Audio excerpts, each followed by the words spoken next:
And today there is a new trillion-dollar company on Wall Street. What's going on, guys? It's Ricky with TechBud Solutions. Hope that you guys are all having an amazing Tuesday. Today's May 26th, and yes, although it looks like it's a little shy of it right now, we're talking about Micron. Micron, when it hit highs, if I'm not mistaken, of 886, especially 890. I think our newest highs is 891, which is so close to 900, which is even closer to 1,000.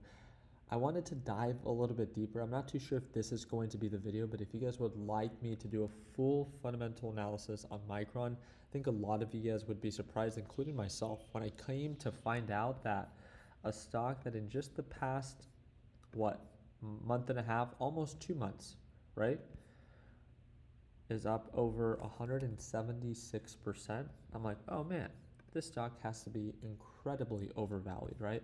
I plugged it into Investing Pro. Again, if you guys don't have Investing Pro, it's the first link in the description down below to be able to do a deeper fundamental analysis on the companies that you invest in. I saw the fair value. I'm like, yeah, 32% downside. That makes sense. I'm sure a lot of you guys heard, today, Micron Technology got upgraded with a new price target of 1625. That is 1,625 from 535, up over 100%. I appreciate it. Thank you. With that being said, it's like, okay, well, with how overvalued it was within such a short period of time, now $1 trillion market cap, at least when it was trading at 890 per share, it has to be overbought, right?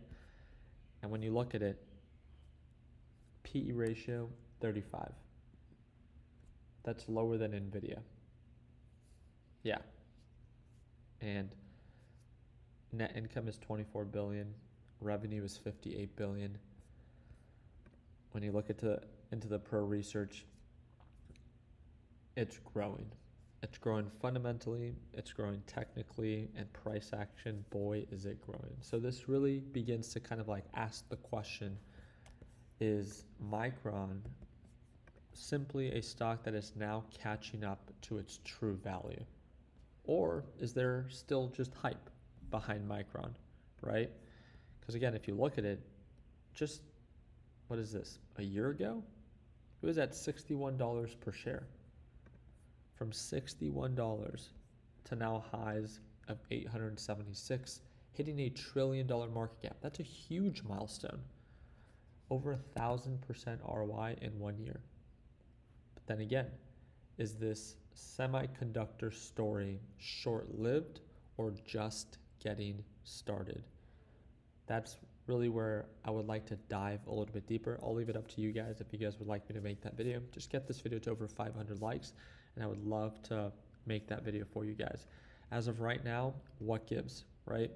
Are we shorting this? Are we going long on this? I would be very careful shorting this, knowing that it's so close to $900 per share. It just hit $1 trillion market cap, and also the price target upgrades. To me, this is all fugazi. It's a bunch of institutions that are already invested that are just raising the price targets more and more.